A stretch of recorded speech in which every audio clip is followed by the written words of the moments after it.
Good morning students. इस lesson का long question देखिए। लॉन्ग क्वेश्चन है, भारत के लिए हमें एक मानक मध्याह्न रेखा की आवश्यकता क्यों है, बताइए। मानक मध्याह्न रेखा मतलब जहाँ से हमारे देश का एक ही टाइम निश्चित हो सके, हो किया है, मतलब कि है भी हमारा टाइम। तो देखिए, विशाल देशांतरीय विस्तार होने के कारण भारत के पूर्वी और पश्चिमी सुदूर बिंदुओं के स्थानीय में 2 घंटे का अंतर है।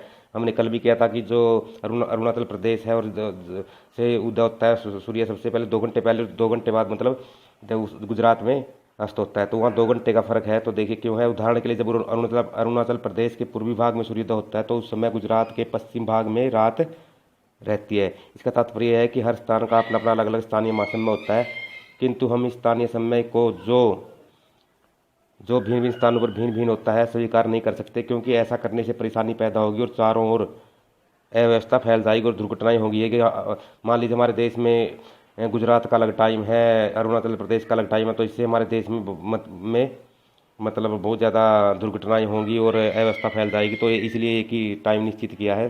तो इन सभी परिस्थितियों से बचने के लिए हमारे देश में एक सामान्य समय स्वीकार कर लिया जाता है, तो उस देश का मानक समय कहलाता है। तो हमारे देश में 82 डिग्री 30 पूर्वी देशांतर को मानक रेखा स्वीकार किया गया है। इलाहाबाद के निकट से गुजरने वाली इस मध्याह्न रेखा का समय ही भारत का मानक समय यानी IST है, जो ग्रीनविच टाइम से 5.5 घंटे आगे। ग्रीनविच टाइम के ग्रीनविच मीन टाइम है भाई, जैसे इंग्लैंड का 5 घंटे हमसे आगे पीछे मतलब है साढ़े, इंग्लैंड और भारत का जो टाइम है उसमें 5.5 घंटे का डिफरेंस है।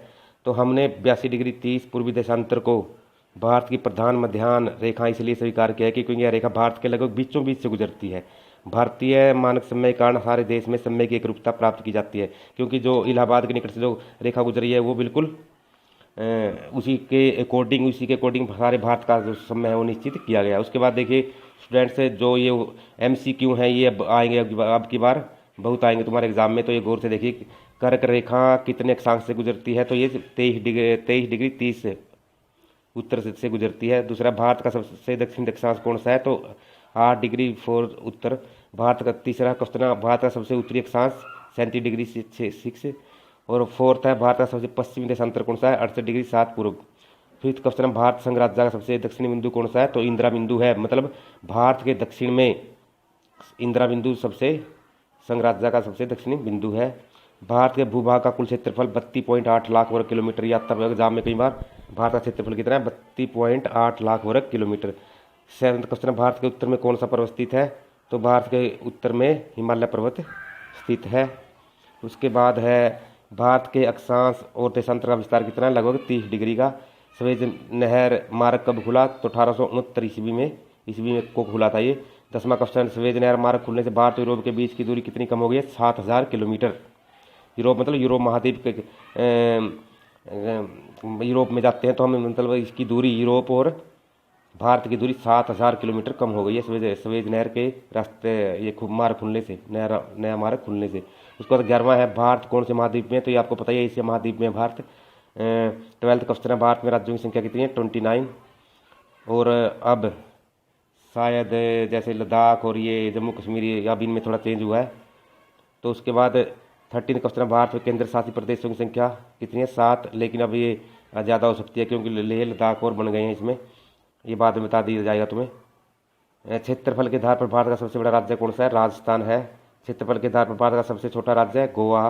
16वां क्वेश्चन है, निम्न में कौन सा केंद्र शासित प्रदेश समुद्री सीमा को स्पर्श नहीं करता। देखो, दमन दीव, पांडिचेरी, दादर नगर हवेली सबके सीमा से समुद्र लगते हैं, लेकिन दिल्ली आपको पता ही हमारे नज़दीक है, दिल्ली यहाँ कोई समुद्र नहीं है, तो दिल्ली की सीमा समुद्री सीमा को नहीं छूती।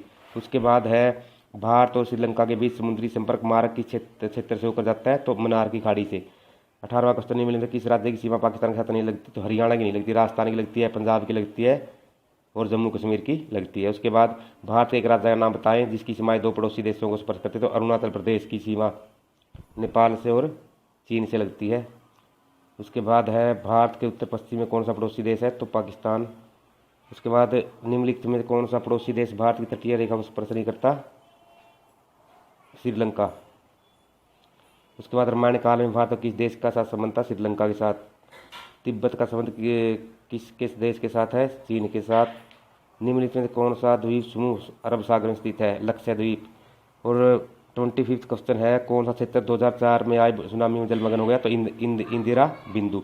तो ये MCQ आपने भी अच्छी तरह लर्न करने हैं और वो लॉन्ग क्वेश्चन लर्न करना है। Okay students.